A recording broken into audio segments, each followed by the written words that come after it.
Assalamualaikum warahmatullahi wabarakatuh. Perkenalkan, nama saya Putri Imelda Borulubis, NIM 1910204081 dari kelas 5B dalam mata kuliah Biologi Konservasi. Dosen pengampu yaitu Bapak Hendra Lardiman, MPD. Baiklah, kali ini saya akan menjelaskan tentang sistematik dan diversitas. Pokok pembahasannya yaitu yang pertama, kita mengetahui pengertian sistematik dan juga contohnya. Yang kedua, kita mengetahui pengertian dari diversitas dan juga contohnya.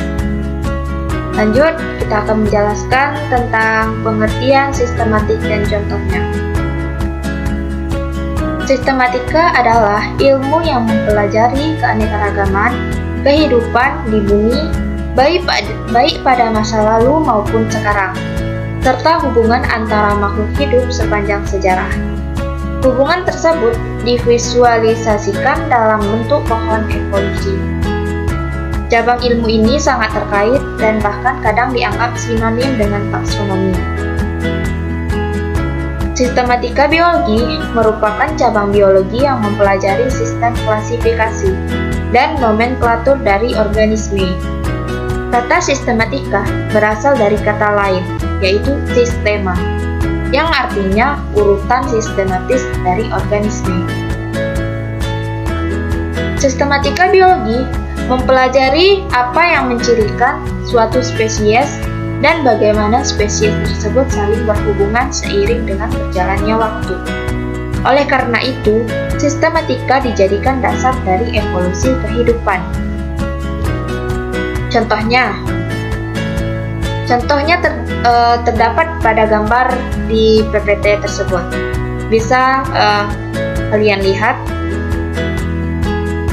Selanjutnya, kita akan mengetahui pengertian dari diversitas dan juga contohnya.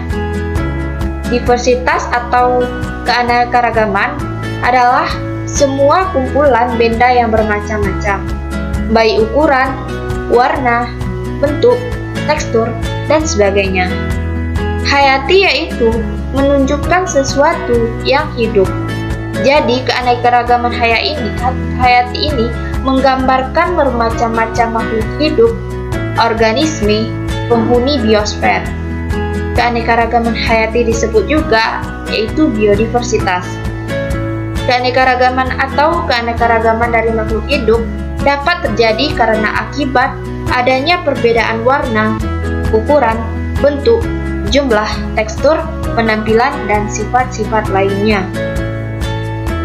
Keanekaragaman hayati adalah keanekaragaman makhluk hidup yang menunjukkan keseluruhan variasi gen, spesies, dan ekosistem di suatu daerah.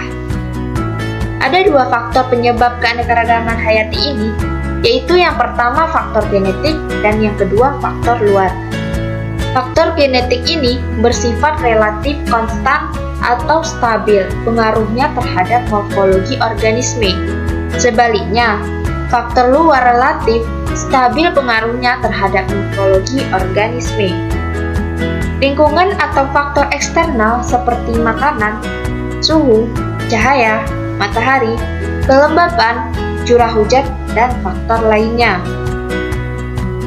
Contoh dari diversitas yaitu yang pertama, diversitas hayati tingkat gen pada tumbuhan. Contohnya yaitu seperti padi atau bahasa latinnya yaitu Oryza sativa.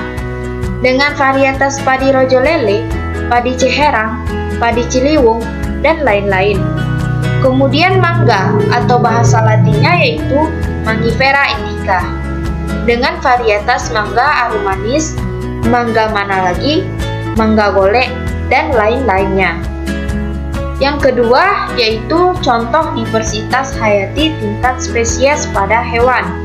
Contohnya seperti pada singa atau bahasa latinnya Panthera leo, harimau bahasa latinnya Panthera tigris, jaguar bahasa latinnya Panthera onca, leopard bahasa latinnya Panthera pardus. Kemudian pada sapi berbunu atau bahasa latinnya Bos indicus, sapi potong dan perah di Eropa Bos taurus, dan sapi asli Indonesia Bos sandaicus. Selanjutnya yang ketiga atau yang terakhir contohnya yaitu contoh dari diversitas hayati tingkat ekosistem.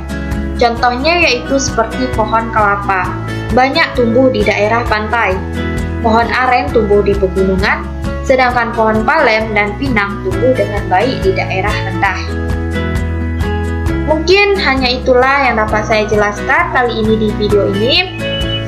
Jika terdapat kesalahan, saya mohon maaf, saya ucapkan terima kasih. Semoga video saya bermanfaat. Saya tutup dengan wabillahi taufiq wal hidayah. Wassalamualaikum warahmatullahi wabarakatuh.